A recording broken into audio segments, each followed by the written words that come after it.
You already have this bad experience. You're not trying to develop. As the biggest procrastinator, recently I understood that you can push yourself. There's literally a solution to everything in your life.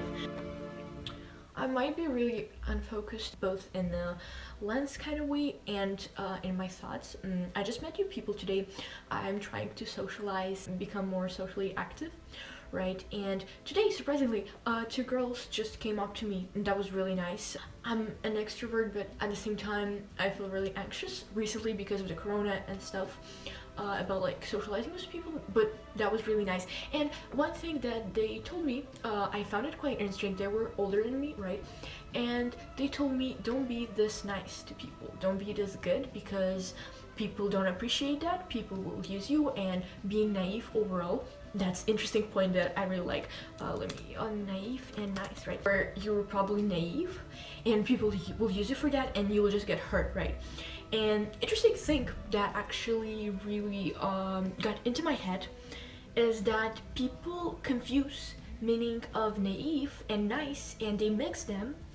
And I don't think it's a good thing, first of all. Second of all, as a big fan of Gary Vee, I totally do not agree with that statement, but I understand where they are coming from. And that just interesting how we choose as people as a way to cope, to just block all the stress sources that come into our lives rather than learning from them. And I find that interesting because I think that's stopping us from progress in a way, and I myself am guilty of doing that a lot of times, but I try to go beyond that, right? And most of the times, but at the same time, if you think about it, how many times when you were hurt you decided not to do something again, right? For example, you were riding a skateboard and you fell and you broke your leg, life experience, and then after that you've never tried to skate again because you already have this bad experience and you're not trying to develop. You're just staying away because of fear and because of fear of failure. And that's really not wise, because now I'll never know how to ride a skate. And okay, skate might be a bad example, but in life, I think because we are not taught to appreciate our failures, right? And to get over them and to learn and get past that fear, right? That door that stops us from developing, we are behind in life because we're so scared of not succeeding. Meanwhile, success is not the point, right? Because success is just end point, and this whole road, this whole journey that you could have if you wouldn't be scared of rejection and fear of failure, right? If we would just delete those two, right? You might have had a wonderful journey where you could learn more than what you were planning to learn, right? And that is kind of really bad thing if you think about it. And the fact is, because not a lot of people understand, and because we're so shamed, right, since childhood for any small failures we have, we don't understand that failure is part of the learning process, right? And now the note, naive and nice, right? I don't really understand why people think that if you are being nice, you're being naive, because the thing is, being nice and being caring and being understanding to people does not correlate with letting people use you, right? If someone needs help, it would be nice to help them, but if that person is using you, right, you don't have to be nice to them. Like, that doesn't mean that you'll be rude, right? You can just politely reject whatever the other person is asking for.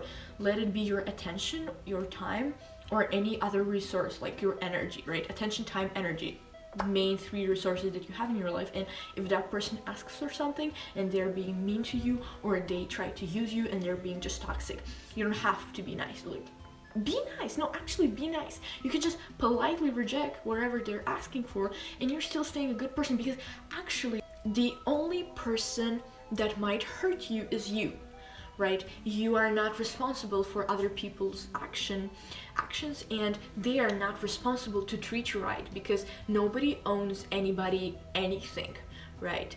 And then the only person that actually cares for you is you. right? And you can give that care to others, but you don't actually care for them. You're just being a nice person for yourself, and that what matters actually the most. If someone disrespects you, what I choose to do is just not to care, because to be honest, the way you react with other people is projection of the way you treat yourself, because all the energy that you give is something that you have inside of you. So if you're being mean to other people, it means that you're actually being mean to yourself.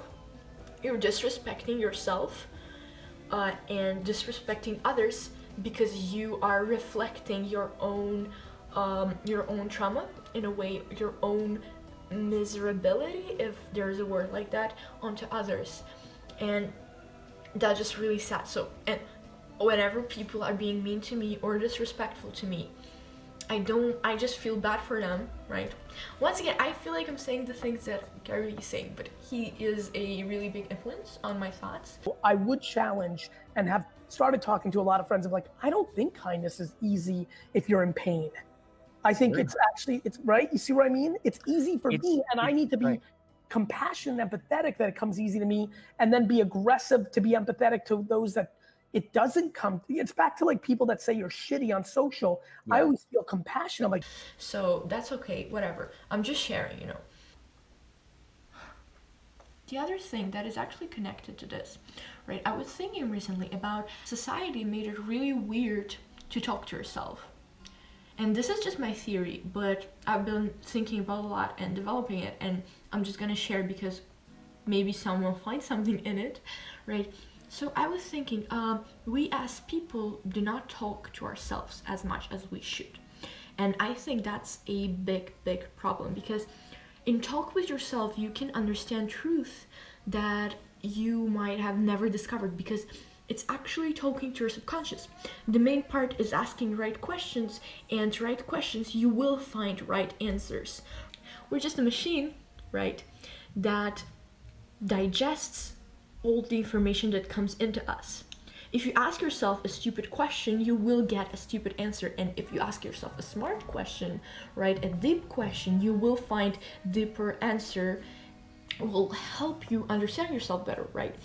And so asking yourself and talking to yourself, right, helps you understand yourself in deeper ways. And having a really deep connection with yourself as a person is so important, because how many times, like, there are no unsolvable problems, but the only actual problem that there might be is not understanding what exact problem you have.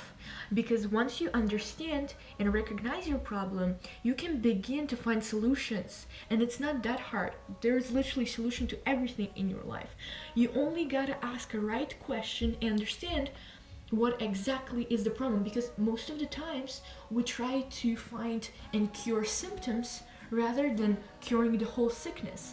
And no matter how much you cure those symptoms, you will never get to the point of curing the actual illness, because those symptoms are effect, not the reason of whatever you're going through, right? And once you understand that, it gets a lot easier to solve those problems. Just like mathematical equations, right? When you know the formula, you know the problem, and it all gets really easy for you, right? The other thing I recently discovered, as a biggest procrastinator in this whole world, recently I understood that you can push yourself. You can push yourself when you don't feel like doing something. That motivational bullshit that you gotta do something only when you got inspiration, that I've been hearing since my childhood, and as someone creative, I really related to it.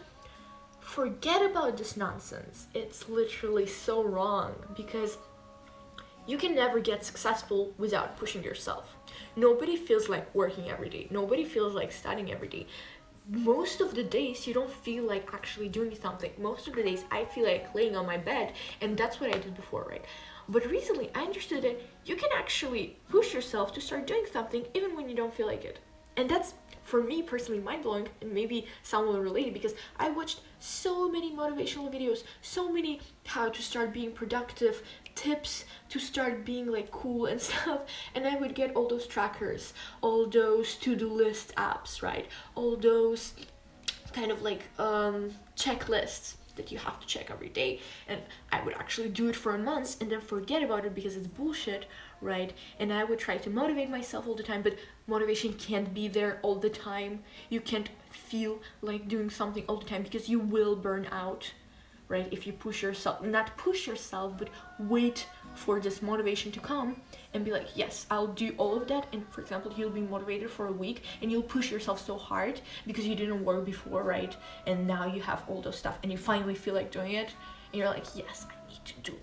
But then you feel burnout because you literally did job worth of 6 months in 1 week, but now motivation is gone and now you don't have any energy because that was really fucking harsh, and now work is associated with bad feelings to you because you didn't rest, and rest is actually a part of being productive in some kind of way, right?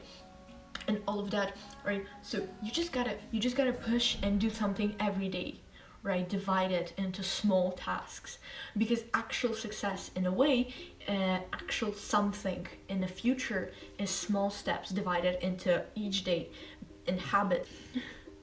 I'm talking really unstructured, but I hope you people understand me, plus I'll try to edit normally, right? So I started to feel a lot less anxious, I started to feel a lot more productive, and overall I became a lot better with that realization.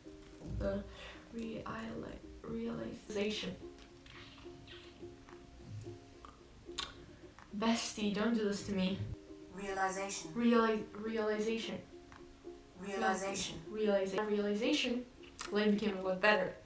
And yeah, I guess that's it. That was a hot mess here. I had a lot of thoughts. That was like 4-5 minutes. Oopsie. But I'll edit it. I'll see how it goes. I hope I was in focus. I hope I was in focus. Even if not, fuck it. I'm not re-recording this. Right. And I hope it was good. I hope y'all have a wonderful evening. Right. I hope y'all have a wonderful evening, or if it's a day for you, or if you're watching this while eating, I would be honored if you did watch this. Y'all can check out my only 2 videos on my channel, and hopefully there'll be more soon, and sending y'all good energy and positive vibes and everything. And yeah,